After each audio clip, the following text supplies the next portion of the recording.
It's the Gopher Broke podcast. We're back at it. Your weekly Gophers football show. We're talking the offseason. We're talking a whole lot of new additions when it comes to your Golden Gophers through the transfer portal. We're going to dive into some of our favorites, who could make the biggest impact. We're also going to talk about some of the guys that have found new homes and left the Gophers. And then we're going to talk about some other things, including the DeMond Williams situation. I know it's not Gophers related, but this is the future of football, and we got to talk about it a little bit. We're also going to talk the 2026 Gophers schedule. So sit back, relax, enjoy the show, hit subscribe. Let's go.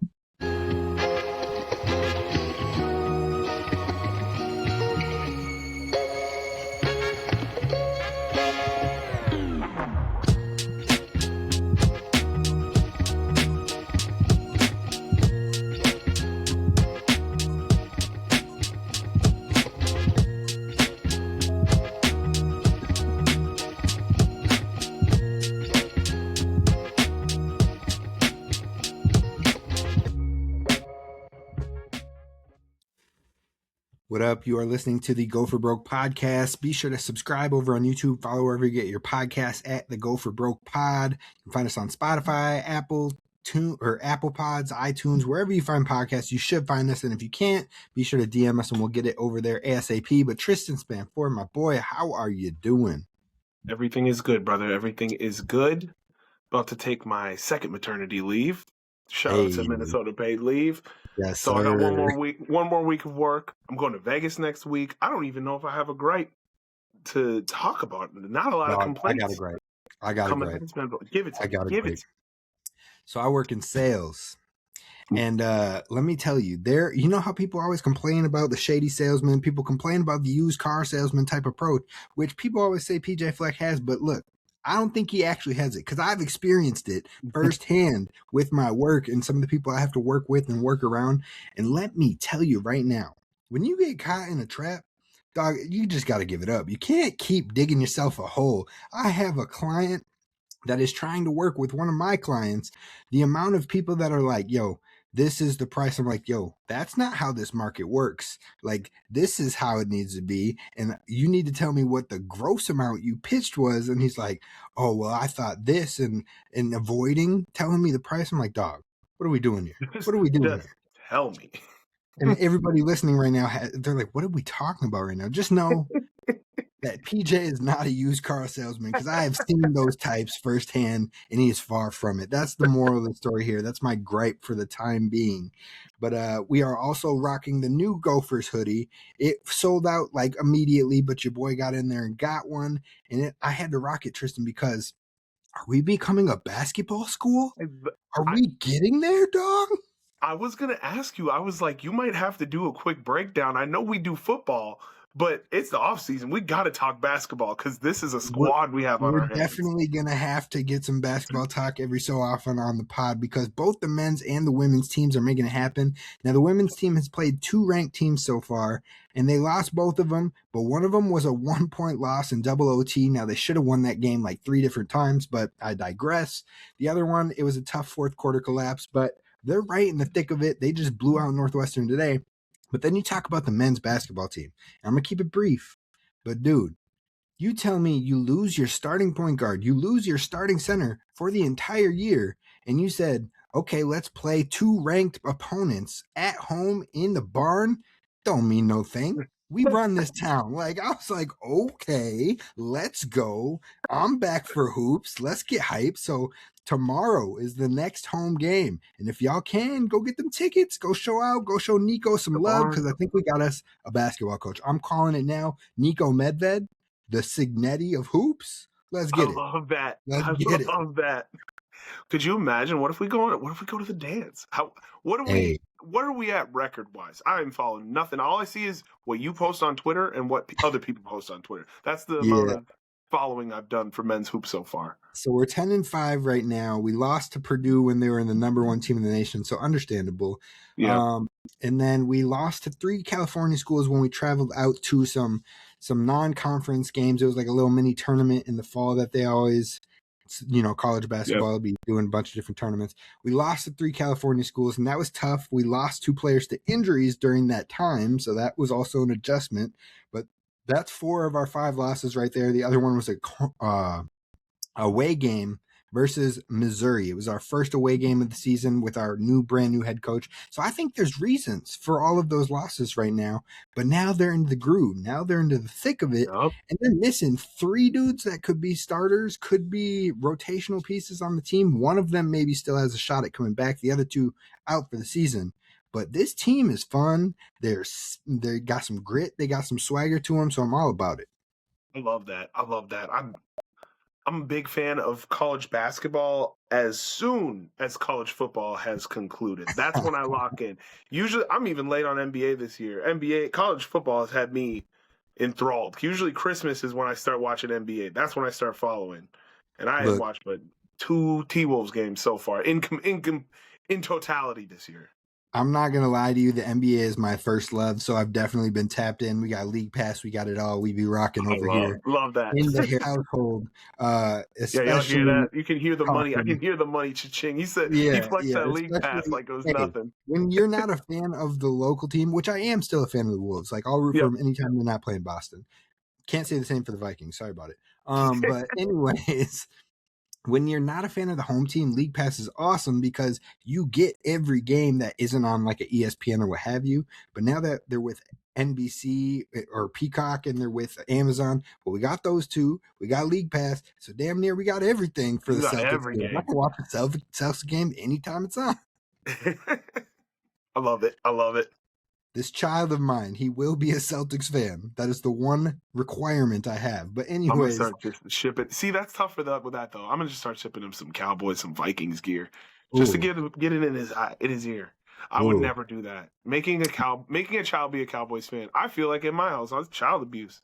It's just like every time they put on a Cowboy shirt, I'm like, I feel like I need to call CPS because you're not being treated right. Yeah, you ain't wrong. All right, so let's get it. Let's dive into some Gophers talk.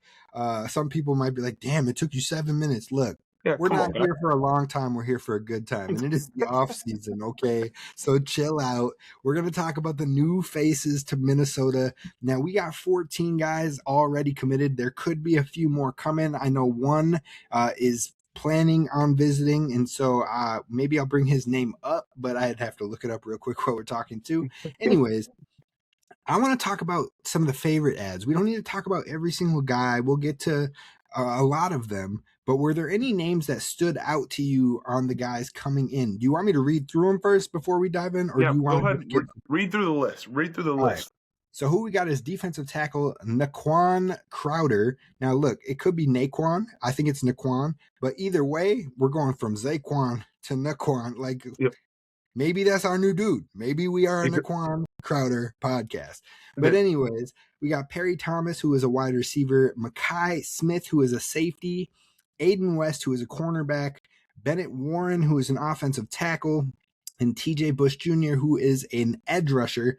I guess I could have named schools here. We'll go real quick. Naquan was Marshall. Perry Thompson was Auburn. Mekhi Smith was Lay.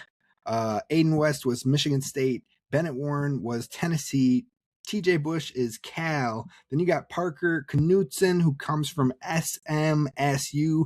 I believe it is Southwest Minnesota State University in the NSIC.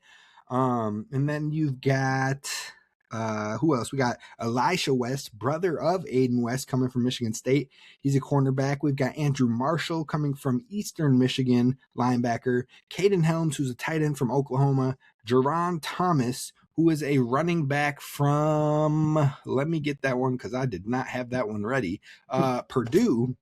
And then we've got Michael Merdinger, who is a quarterback from Liberty, Beckham Sunderland from Michigan, a kicker, and punter Zachary Robbins from Utah State. So that's the whole squad right now. We could get a few more. The portal closes 1 week from today, or 1 week from when you'll be listening to this, 1 week from Friday, January 9th. And so overall, that's kind of the whole group that we have right now. Now, who stands out to you in that bunch? I think the one we have to talk about is Perry Thomas, like 4-star guy coming from Auburn. Is that right? Thompson? Thompson. Last name. Yeah. Thompson. Like Clay Thompson. I'll get it by the time the season starts, maybe. We got time. Maybe. But, I mean, coming from Auburn, 4-star guy, like we talked about, the receiving core is That's going to be a huge part of the offense this year, so that's going to be awesome.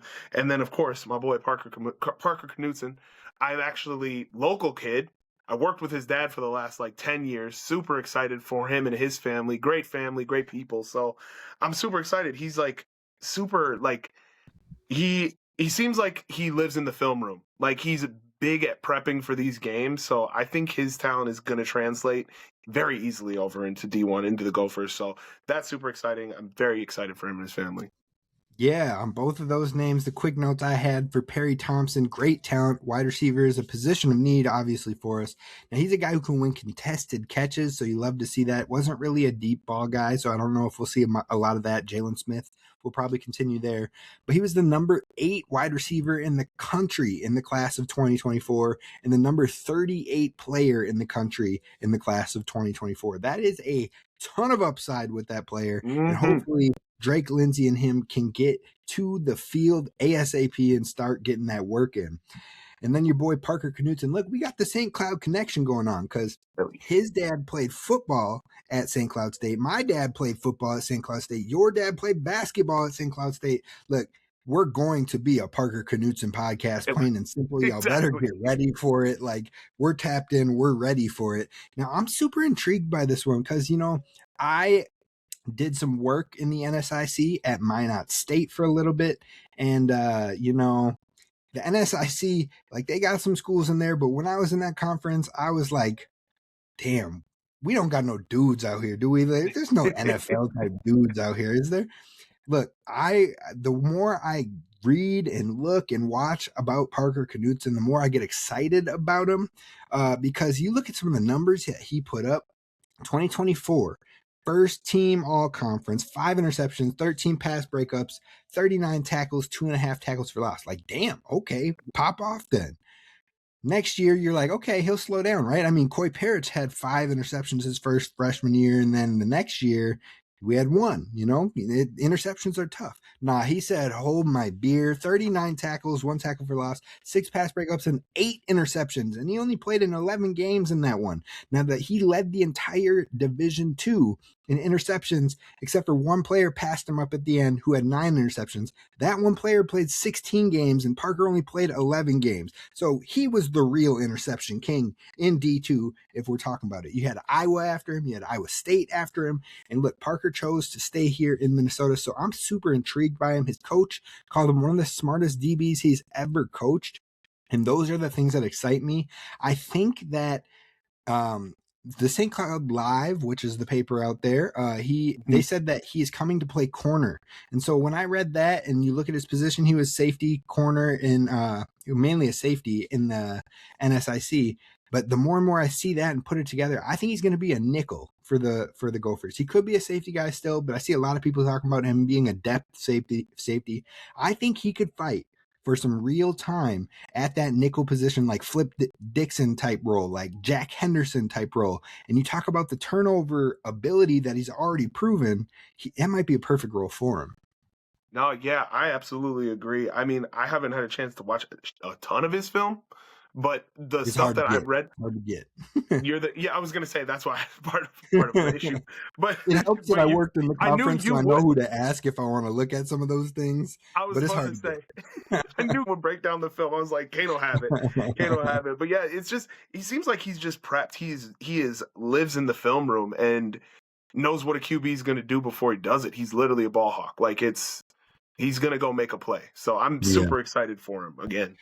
One of the players I'm most excited for is Naquan Crowder. Now, if it isn't pronounced that way, trust me, brother, I will get it by the time we get to the spring or the fall camp, probably spring camp. But anyways, he is a defensive tackle. We need some. We losing Eastern. We're losing Jalen Logan-Redding. We're losing Rushawn Lawrence. We're losing Becker. I believe he was in there as well. We're losing all of our top four in snaps when it comes to the interior defensive line. So we need this man, plain and simple.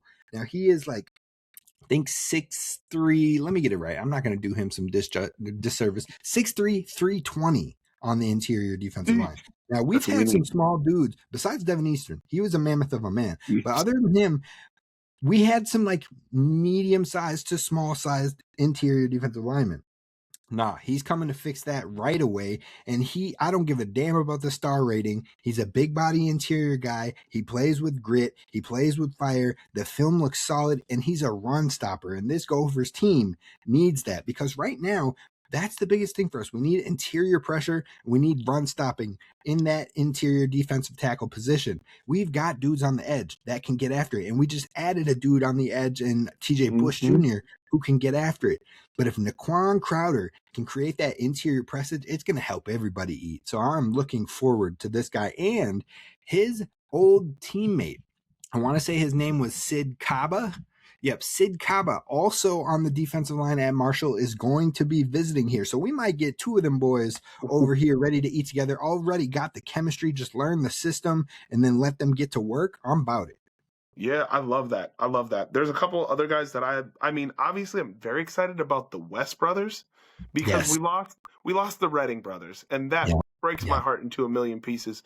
But we get another set of brothers, and that is, it feels like every single year we have at least one set of brothers on the team. So that's We had exciting. the Newbin brothers, we had the Redding brothers, now we got the West brothers. It is And a I'm family all affair about here. it. A family affair. We are a family program, okay? A family program.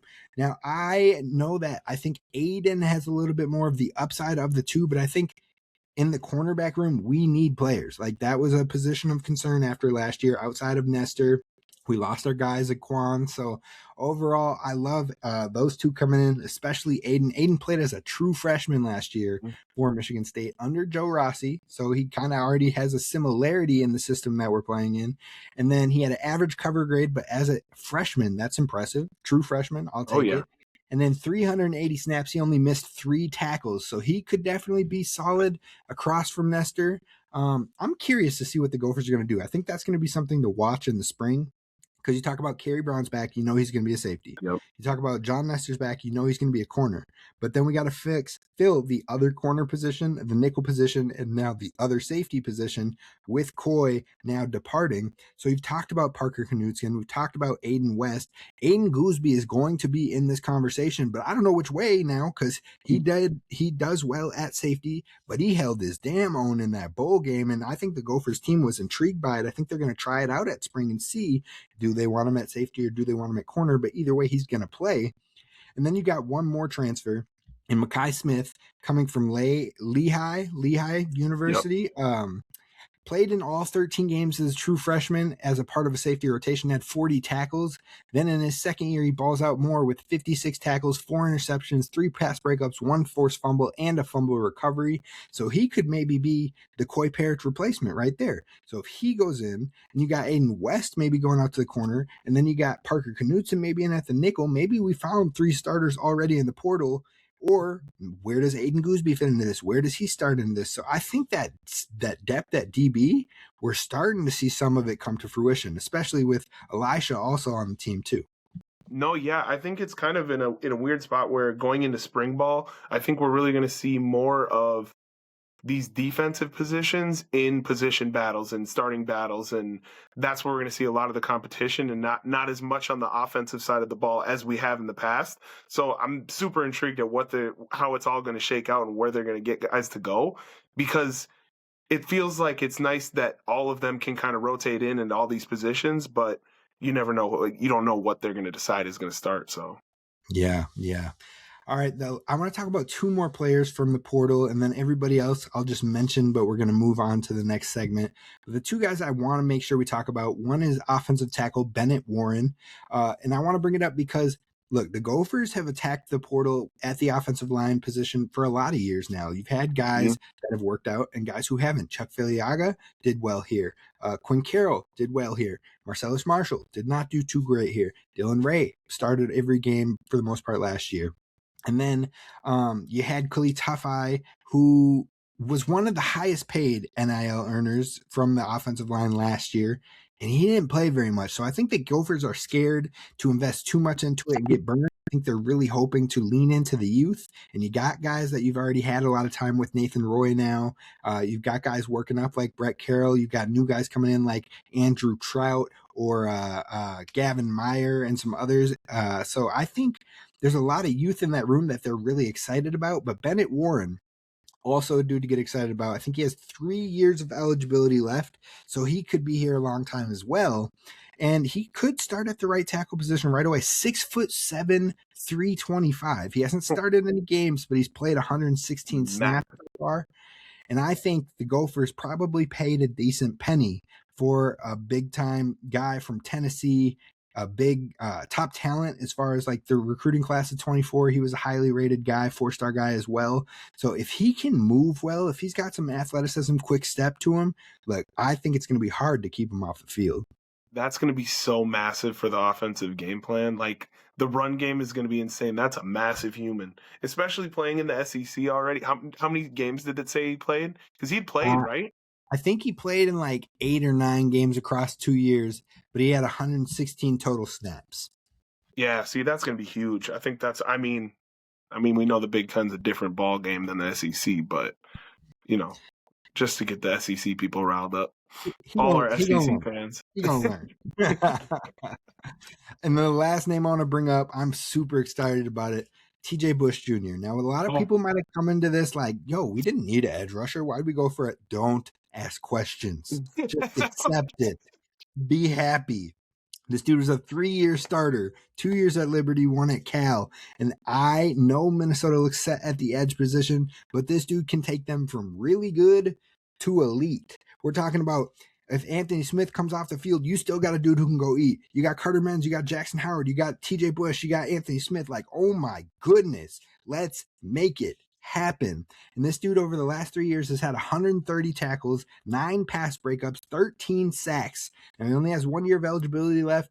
But with that new coach coming in from Wisconsin, who's worked with a lot of dudes out there when they were sending dudes to the NFL on edge rushing positions, now you got TJ Bush, now you got Anthony Smith Jr., and some of these young guns. I think this D-line could be nasty. We still got to get some more D tackles, but this D-line could be nasty. A nightmare, an absolute nightmare for a quarterback walking up there and seeing Anthony Smith on one side and TJ Bush on the other. That's just a devastating time. See, it's either going to be that or it's going to be you see Anthony Smith and you see like Carter Menz, and then you see them rotate off and you're like, oh, thank God. And you look over at TJ Bush and it's Jackson Howard. We're just going to attack the weak side of the defense. The quarterback's like, damn, can I get a break, dog? I'm out here running for my life. Oh, my God. That's going to be great. I love that. I love it. All right. And we mentioned Elisha West. We've got Andrew Marshall, a linebacker, coming in. We've got Caden Helms, who's played at Oklahoma. Not a ton, but he's a tight end coming in. Jerron Thomas, who is a running back coming in for some depth this year. Michael Merdinger, quarterback from Liberty, backup. We'll see if he can compete with Max Chickenjansky to be the QB2. And then, dog, I got to bring it up. We got 2 kickers. Now, I'm okay with it. I'm okay with it. I was going to say, you cannot be mad at this. You cannot be mad at it. I'm not mad at it. But are we going to give Daniel Jackson a chance? He's got to go. We need Daniel Jackson to go. This is his year. This is Daniel Jackson's year. I'm with you. But I will say this. Beckham Sunderland, former MLS player, kind of cool to say, 2 padded out arm sleeves as a kicker. Dog, we got to see him on the field somehow. I don't care if it's the kickoffs at the beginning of the game. We got to get him somewhere. He's got to be on the field. I don't know where we need him. If he's not kicking, maybe he's the holder. But MLS player, probably not good at catching the ball. We probably shouldn't put him there. but it's probably not his strong suit. But yeah, are we nervous he might be too swagged out? Because that's a lot of tattoos for a kicker. All I know is I shouldn't be holding my breath if it's a field goal of 40 or longer. So whoever's going to do it, just get the job done. That's all I need. Yeah, honestly, just bring whoever wants to try out. They should have held open tryouts. Just been like, come on in, because we needed help this year. We needed help. Yes. And then final name, Zachary Robbins, a punter coming in. Now we got Tom Weston, who was 3rd team All Big Ten, so I anticipate he'll start. We got Luke Ryers, who was literally a top 5 punter in the class. We beat Bama out for him. And then we bring in Zachary Robbins, who was in that same class as Luke Ryers and also a top 5 punter in that class. So like PJ is like, dog, you ain't going to catch me slipping on this punter, okay? We going to have a punter. My thing is that once the kicker doesn't pan out, it seems like PJ is a big like mental, like we can't take this guy out. So why are we bringing so many in? Like, if you're gonna just live with one, whether he's good or bad, just bring one in. Right. See, here's my thing. PJ Fleck, I feel like as much as we hate Iowa, I think Mm-hmm. PJ Fleck likes Iowa and he likes what Kirk Ferentz has done. He likes the longevity. Now we're seeing Mm-hmm. PJ with longevity. He likes the scrappy play and winning ugly. Now we're seeing PJ win ugly. And he likes his punters. And now we're seeing PJ get 50 million punters looking for the one. Okay. So I think he might be a little bit admiring Kirk Ferentz over there. Special teams is a part of the game too. It is, and a very important part at that. With our New Mexico special teams coordinator coming in, thank you for joining us after the bowl game. You might as well should have just hopped on the flight with us back, but we're here now. All right, so the final thing I want to talk about with this before we talk about some of the departures is what do you think is our biggest needs remaining or biggest roster worries so far, knowing who we got coming in, knowing who's coming back, anything that you're still really worried about? We did get a couple of interior D lineman guys. Just one. But I thought we got two from Marshall. We're looking at one kid from Marshall still. He's visiting. He's visiting. He's visiting. Yep. Oh, okay. I still think that is going to be huge. I think as far as the field looks good, but that interior D line is still a little thin. Yeah, I'm with you. I think if you can get two more defensive interior players, so two more DTs, and give me one more wide receiver, I'm set to go. Like, let's get it after that. You give me I'm happy. This feels like a really, so far, if everything stays as is, I know we have a week before things can change, but if everything stays as is, and we lost Coy, which felt like worst case scenario, it feels like we're actually sitting kind of nice. Like, I'm actually really excited about this roster that we're going into the next year with. Yep, I feel you. All right, speaking of Coy, we got to talk about it a little bit. They did announce, so he did put his name in officially, so I don't think he's coming back at this point. I think the only hope was we heard he was going to go to the transfer, but he hadn't put his name in the transfer portal. So that was your hope. That window right there was the time of, okay, he could still return. Now that he put it in, I think that's a wrap. I think he's out. He's taking visits. He's gone. Speaking of his visits, he's visiting Texas Tech and Oregon, I believe, are the two that he's getting set up right now. Dog, at this point, I want to see him out of the Big Ten. I don't want to be playing Coy Parrish. That's going to be a bummer. And can you imagine if Oregon, if he only wants to play one more year, but if he has to play 2 more years and Oregon comes to Minnesota, that ain't going to be pretty. That's not going to be a fun game. So it's like, we don't love that. I hope he goes somewhere else out of conference I don't want to watch him in the Big Ten. I agree with you. Let the record show. I hope he makes $1 billion. I really do. Yeah. And I hope he balls out. Yeah. I want him to make $1 million first round draft pick, all that stuff. But it would be nice if he could do that in the SEC or somewhere far away, ACC. Go somewhere.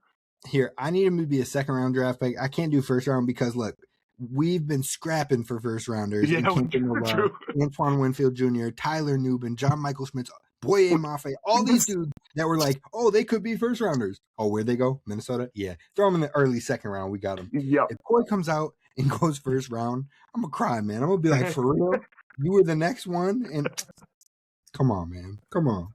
It will be devastating. But hey, we're going to talk about the Williams situation later, but I think it can be an amicable breakup. Everyone just goes their separate ways clean. Like, if Coy don't want to be here, we don't want him to be here. So it is what it is. Give it time and people will heal. Right now they're going to be bitter, but we'll get there.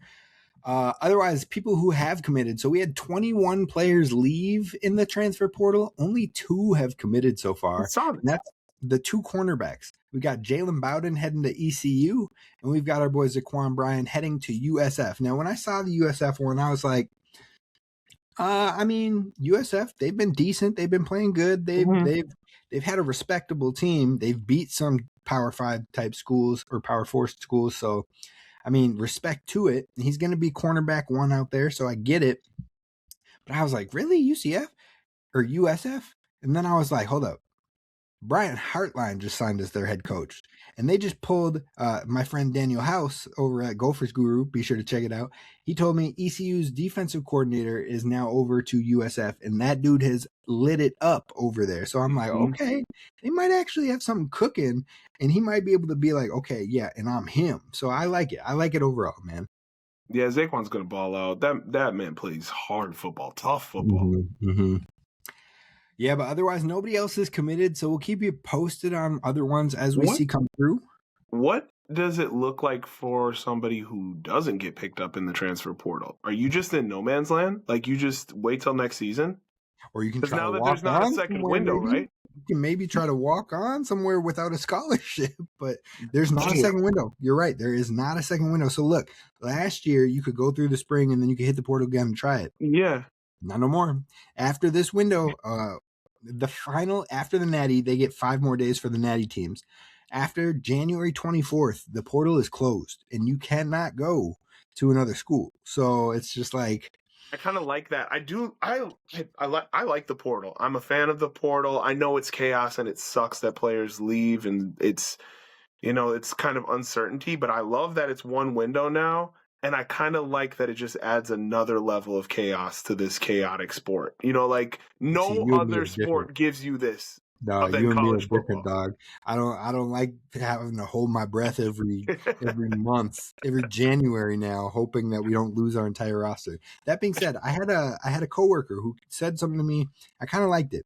They're like, if they can start getting parameters on NIL, which I think they need to do, and then you make it something like where your first year, like it's capped out to a certain amount, but then if you stay for a second year, and it goes up to a higher cap, and then the third year higher cap, and fourth year higher cap if you're at the same program. But if you go to a new program, your clock restarts and you're basically at year 1 in that program as far as the NIL fee goes. So your highest earning opportunity would come from staying long term. I like that concept because then it's like we can build some loyalty. There's reasons to stay, and everybody's not jumping every year looking for the next paycheck. Yeah, no, I think that's a perfect plan. I've heard that suggestion from a couple of people too, and it's like it isn't I don't think there needs to be like a punishment for transferring schools. There should never be a punishment. Like you shouldn't be negative reinforced for transferring schools, but a reward for staying at that school would definitely benefit. Like if you go, if you said something like, well, if you're here for 4 years, this is the, blank check that we're going to write you. Like, this is what you're going to get, but you got to be here for 4 years. Just something to keep people home. And then you get guys who are like, really have to think like, okay, is this where I want to be, or am I just chasing money? So right. I like that. It would definitely bring back a little bit more of the loyalty aspect to it. Yeah, I feel you. As you were talking about that, I was pulling up our schedule for next year. We're going to go through the schedule real quick and just talk about what it could be like for the Gophers in 2026. Now, you say, it's going to be tough. And it could be, but this feels like a gauntlet. I feel like we keep saying that though, you know what I mean? I feel like so much changes that I just don't know anymore. Now, look, the non-conference, I think we need to walk away with 3 dubs. You got Eastern Illinois, you got to win that one. Mississippi State, SEC school, they can hold their own. I think they made a bowl game, but it was at 5-7, so let's be real. They probably shouldn't have been there. Yep. And then you got Akron. You got to win that game. So that's 3 games you got to go out and get. And then the rest of the schedule that I list off is obviously not in order because that hasn't been announced yet, but these are the Big Ten schools. So we got Indiana, tough. Sig don't play. Sig don't play. And it's at Indiana. It will be at Indiana. We've got Iowa at home, tough. Michigan at home. Look, this one might look okay. We'll see. Michigan, look, they're in a weird spot and everything. We'll see. It's a weird spot. They got a good coach. I'm very nervous that good coach is going to use all that money and get a lot of good players. See, I think he's a good coach, but I think he's one of them coaches that he's not a coach that it's impossible to upset. You know what I mean? It's not one of them coaches. No, I definitely don't. And especially in his first year. Oregon, I think, damn, we're probably going to get smacked. When I look at Ohio State, I'm like, dang, we're probably going to get smacked. This Michigan team, I'm not saying the Gophers got it. No, I'm not saying all that. I'm saying it's like that one gift that's like, so you're telling me there's a chance? Yes, that's exactly what it is. I do get what you're saying. They're in a weird transition period. It would be nice to get them like week 4, right after. I agree. Yeah, that'd be great. Or maybe game 1, like we did with Nebraska, nighttime Yeah, hey, game. why It's not? at Huntington. It's at Huntington. Bring I'm them here fine with week that. 1. All we do is win at home. They're still not feeling the live bullets in their new roster and maybe a new offense. Look, give me them week 1, and I'm like, I could talk myself into it. I could Tristyn Spann-Ford talk myself into it right there. I will be 100%. I'll probably say some reckless things after we beat Michigan. I'm not going to lie. Okay, after that, we've got Northwestern, UCLA, Penn State, Purdue, Washington, and Wisconsin. Now, when you look at it all, like it's like I think we're in like the middle. I think we're in the middle when it comes to difficulty because we still miss Ohio State. We still miss Oregon. I mean, Michigan, if you're looking at most of the helmet schools in the Big Ten, you're talking about Ohio State, Oregon, Penn State, Michigan. That's probably it, right? I mean, Indiana's working its way up to it now. Indiana's a helmet school now. Indiana's a helmet school. I'm giving all the respect. There's 5 helmet schools you're talking about then, and we're facing 3 of them, but 2 of them have new coaches and a whole lot of turnover. So those are the type of situations where it's like, okay, well, maybe you could pull an upset because new coaches, whole lot of turnover. We'll see what happens. So I like that instead of drawing an Ohio State that lost in the playoffs and is going to be pissed off next season, and has Julian Sayin back and has Jeremiah Smith back. I ain't trying to do it. Nope, not me. No. I agree. Same with like not having Oregon either. Miss me with that. Especially if Oregon loses to Indiana and they're going to be pissed off. Yeah, so I mean, Indiana feels tough. I mean, it's probably one you look at and you crazily say now it's probably a loss, but we'll see what happens. I'm excited for that game though because you're going to get the graphic like Indiana hasn't beat Minnesota or Minnesota has beat Indiana how many times? Like that's going to be fun. That's going to be fun for that first quarter.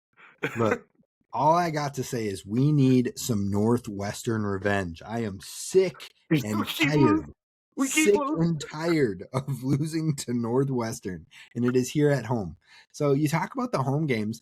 Obviously, all 3 non-cons are here, actually. The Mississippi State one is actually here. I didn't know that. You've got then Iowa, Michigan, Northwestern, UCLA, all here at home. So those 4 plus your non-cons. I think,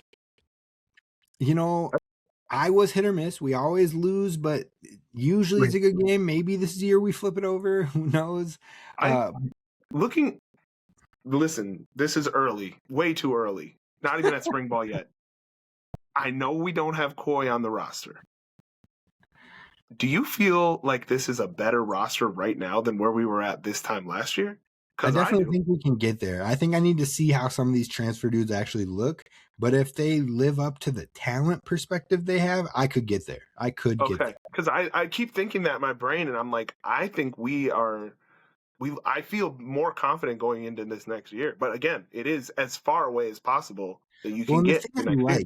The thing I like is the Gophers didn't get complacent. They didn't keep everybody. They made changes at the wide receiver coach position. They made changes at the special teams coordinator, at the linebackers coach, they made a bunch of changes. They brought in Nardo, who has defensive coordinator experience. They brought in the dude from Stanford who has defensive coordinator experience. They brought in, I think, another dude who has defense. I think they have 3 dudes on this roster, aside from Danny Collins, that have defensive coordinator experience. That's a whole lot of brains in one room. Yeah. Then on the offensive side, I'm super excited about our new wide receivers coach. I think he can bring a lot of upside. Mo, obviously, is a dude that we're all excited about. They're fresh faces, fresh voices, and I think that could be the extra with a lot of starters coming back, with maybe 4 offensive linemen coming back. I don't know if that'll be the same 4 that start or if somebody works their way in, but if they do, that's a year of chemistry and getting better. Your quarterback, a year of the game slowing down. Your running back, if he's healthy, one of the best in the nation. You've got chemistry building with your top 2 receivers and now 1 new guy coming in so Drake can connect with him. That starts to feel really good too. So I feel like I can see why you would get real excited about it. Oh, absolutely. Like everyone they're bringing in is I am more excited about going into this season than I was even for last year. But I will probably say that every single year, 20 years from now, when we're still doing this podcast with 10, 15 sponsors, the shows are going to get longer. But Yes. Yes. but I am very excited about this class coming in. Speaking of sponsors, if Liquid Death wants to give us a sponsorship, I'm all here for it. I have been locked in and locked on it. So shout out. I'm sure they're going to listen to this. Yes. So here's my thing: the home games. You win all 3 non-cons. You win Northwestern, UCLA. Mm-hmm. That's what 5. That's 5 wins at home. Now, look, the Gophers did good at home this last year. So you give me one of Iowa or Michigan, you're already looking at bowl eligibility just from your home games. But we know the Gophers don't travel well, or at least they didn't this year. Indiana, that's probably a loss. The rest of the ones, I think you still have a chance in. Now you've got Penn State. It's going to be tough, but again, coaching change. So we'll see what happens there. They're going to make that a whiteout game. I know that's a whiteout game. I'm calling it right now. That's a whiteout game. Purdue, look, basketball school. We're done with Purdue. We're done giving any sort of praise to Purdue. Also, Fame Ijiboy visiting Purdue. Okay, what are we doing here? What are we doing here? Then you got Washington. Washington's home atmosphere is nutty. I'm not gonna give any hate or side eye there, but you got to think it's a little weird with the Damon Williams situation. We'll talk about that next to close up the show.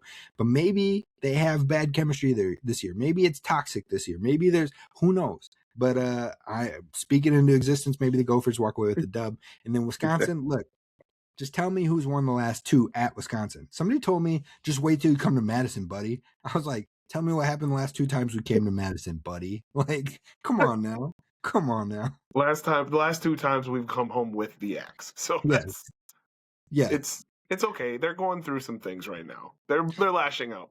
Dog, they signed a quarterback that can run and has a decent arm, and I'm like, okay, fall in love, get hurt.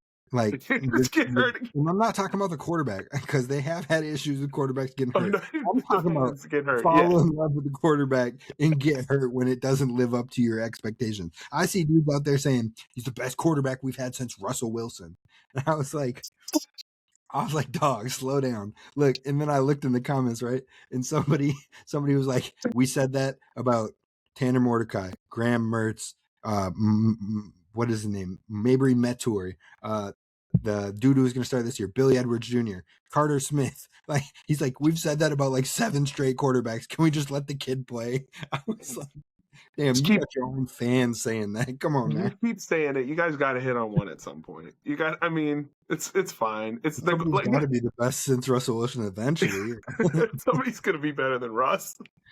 Man. All right, let's wrap it up talking about this Damon Williams saga. Now, I know this isn't Gophers related, but man, it is college football related. And it has been crazy because you've got Damon Williams signs a NIL deal and signs like a re-signs with Washington saying, I'm back, makes the post, signs the paperwork, gets announced everywhere. Dude's going to make over $4 mil. Yep. 4 days go by. He's like, after hard consideration and talking to my family and God, the classics. He's playing all the hits. He's playing all the hits. Like, I'm going to enter the transfer portal. I appreciate Washington fans. Dog, I was like, didn't I just read that this dude just resigned? Like, what are we doing? Like, I was like, a lot can happen in 4 days. A lot can happen in 4 days. Apparently. And not only that, then I see all these things about he announced while the rest of his team was at like a wake for like a different Washington player who passed on the soccer team or something like. I was like, dog, what are we doing here? What are we doing? Like, just the timing, the taste, all of it was just awful. And I'm like, I want to ask you, how do you come back from that? Because it's like, okay, it seems like, they got to let him go eventually, because how do you bring that back into your locker room and be like, oh, yeah, what's up, dog? I was just kidding. Let's go get this dub. Oh, yeah, O-line, block for me, right? Because you got my back because I was just playing, right? Like, it's cool. I was never going to leave. I was never going to leave. Like, I just don't know how you walk back into that locker room and you're like, all right, so it's up. Let's go get dubs. The Like I crazy feel thing like is, yeah, go ahead. you sent it that we were talking about it before, and I had already planned on saying something Mm. because I was going to be like, if you're a Washington fan, like, you know, you don't want this guy. If you don't want to be there, you don't want him there. But then as soon as he announced he's back, and I put myself in a Washington fan shoes, I'd be like, no, I want this guy. I do want him. Do you So, know? well, I mean, if I Okay, think let's he's the let's guy, walk it I back. don't. Let's walk it back. Let's walk it back. If it Okay, was good. Coy, Coy Oh, brother, signed yeah. on the dotted line, and then he was like, "Yo, actually, just kidding. I'm hitting the portal," and we hear like Ohio State's gonna drop 10 mil on Coy Parrish. Now, look, if anybody's gonna drop 10 mil on a player, sign the damn deal. I don't care what No matter school what. you're going to, go sign it. But and then he was like, and then Minnesota's like, we're suing. We're gonna get Big Ten's gonna sue all this stuff. And then he was like, actually, I'm coming back. You'd be like, all right, let's run it back. You would? Oh yeah, dog. I have no standard. I have no pride. Like I I would take him back immediately. He's so good. But that's my thing is also like in this situation, realistically, like these guys in the locker room know what your thought process is and what like your guys on the team know what your thought. Like there's nobody on the Gophers team right now. I can guarantee you that is pissed at Coy Parrish. Nobody's mad at him because they're like, go get your bread. They're all in the same spot. We're like, hey, we all love playing this game and we would all love to get paid to do it. But is But that different if it you had is, already said I'm running it back with my boys, and then you're and then like, you change. It's the flip screw all flop. y'all. It's the flip flop. I see what you're saying. And no, I think I'd still be like, yeah, come on, let's. Here's the deal. I think you're 100% right. I think you are, because now let me give you the exact reason, and I think we can end the case. Philip Daniels transferred to Ohio State, and Ohio State beat the brakes off of us. And then our team members were out there deucing it up, posing up for the picture with Philip Daniels after we got our tails busted 42-3. So this generation absolutely would be like, welcome back, dog. Let's get it. That's what I'm saying. Throw it to the wind. We good. I think in this era of college football, because I mean, I would say there's definitely less loyalty to your team. In the case of we're all college football players, like they all look at it as like, especially with social media, even like before, like you weren't reaching out to these dudes playing, you know, at this school. You weren't being friendly with these guys. The only time you interacted with these guys is when you're playing against them, and you didn't have. There was real bad blood, like Ohio State, Michigan. You know, like you got to think this is bad blood. I'm never going to talk to this guy outside of here. And now you're all on social media like, oh, hey, we're all kind of the same and we're all trying to do the same thing. So I think there's a little bit different of a mentality, which I'm not saying I like, but yeah. No, I would love right. for it to just be hate all the time. But you're right. I think that's just where we at, unfortunately. These kids are soft, is what I'm saying. These kids are getting soft. We're to the point where you forgot about this, and I'm going to bring it up. Last offseason, we brought in Tretch Kekahuna, who committed to the Gophers. He left Wisconsin, committed to the Gophers, decommitted, and went back to Wisconsin. And them boys said, welcome back, bruh. We got you. Like, he left to Minnesota. And them dudes was like, we got you. You back, He did a dog. full turncoat. And now some people might be like, yeah, but he went back to Wisconsin, so it just made Minnesota look bad. I've got another example for you. We took John Nestor, and then we went and played Iowa. Now, Iowa whooped our ass. Yes. Yep. But they was like, what up, John? Yeah, you cool. What up, John? Yep. Like, oh, yep, here's our handshake. That's what I'm saying. Yep, John. Like, yeah, they you're all.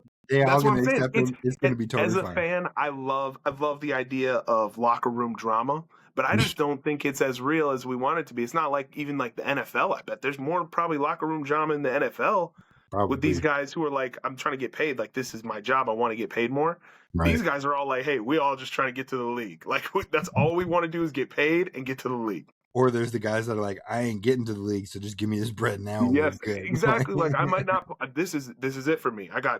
That's that Diego Pavia. I am not mad at him for trying to get another year of eligibility. Yeah, you ain't He's wrong. like, I'm trying to get one more year of this check. Like, yeah. Yeah, you ain't wrong. I mean, here's the thing. Yeah, you're 100% right. And like, we got dudes out here leaving Texas and committing to Oklahoma. Like, Yeah, I feel like there's the no Lord. hatred is gone now. Yeah, the It hatred. is. It really is. I mean, I do think I'm happy that the product itself, like when these teams play against them, like on the field, the product has not changed. The product is No. better than it's ever been. Like, I think it's awesome. But yeah, there's no like the bad blood between guys. I don't think is real anymore. I'm sure you got beef with certain players, but it's just not that real. It's all love. Like hey, Yeah. after this game, it's And all he's love. lucky. He's lucky there isn't a spring portal. Because if you would have did this in the spring portal, then you sit with it because there's Oh no yeah, that's workouts all. until you hit fall. And then you're doing all this stuff, and all people are talking about is how you did this after the spring. But you did it in January before the spring has even kicked off. So you're going to get the whole spring season. Then you're going to get the summer, and then you're going to hit July where people are getting gassed for football season again. And it's going to be like, oh, yeah, remember he did this. But you know Yeah. what? It's been 8 months. And we're okay. We got Damon Williams back. That's how it's going to go. I think you're right. I think you're right. I also saw a tweet. I don't know if it's true because this is just a guy on Twitter, but he was saying something like that he would have had to pay that money back. I mean, I don't know. He probably didn't even get that money yet, but he would have owed that money back to the school. And then whatever school he went to would have had to take a hit out of their pot, their whatever the amount that each school is now divvying up, that they would have taken a hit, like on the, what did they call it? Their Rev share? a reduction to the rev. Yeah, their rev sharing. So that's what I read. I don't know how true that is, but I I don't mean, know how if it's a true it is. contract, there had to be some sort of consequences, right? Look, For breach of contract. there was something where they knew, damn, we ain't winning this because Yeah, this turnaround was real quick. I mean, we have gone from I'm locked in and I re-signed to I'm transferring, sorry, to yo, I'm back. And it hasn't even been a full work week yet. yeah. Like, think about that. We We haven't didn't even even had wait. a We full didn't work even wait 7 business days. So yeah, no, I think I don't know what the stipulations Which are, but there clearly was something that it it must have, wasn't because gonna I happen mean, even because like it you was think quick. about the NCAA, like the NCAA has not won a case in how many years? Like they just every time a player comes there and brings up an argument, they just lose every time. So you would think it definitely somebody was in his ear like, hey, you gonna want to go back. And You my don't want to be question the is, first if dog. You don't want to be if the you're first. Washington, do you kind of be like, hey, that contract is now null and void. The price is $2 million now. Ain't no way, because then he would have a reason, and he'd bring it Yeah, to then you'd be court, like, and they'd be no, like, "All now right, you I'm can back. leave now. You can leave." Double flip flop is the Michael Scott snip snap snip Oh snap. my God. No, no. All right. Well, that's going to wrap us up on today's episode of the Go for Broke podcast. Look, this is the off season. You see, we having fun here. Make sure to hit subscribe over on YouTube. Follow wherever you get your podcast. Tell others about the show. We want to build this up on our own. We've had offers to join a couple networks and things like that, but we want to do us. We want to be able to talk about whatever we want to talk about. We want to be able to keep it ad free until it makes sense to have a cool partner we like and maybe get some bread on the side. But overall, we just want to have fun with the Gophers fans. So be sure to show other Gopher fans, show love, drop comments down over on YouTube, and we will be sure to comment back. But we appreciate y'all. Until next time, row the boat, Sky Ma, Go Gophers, as always, and please don't forget to hit subscribe.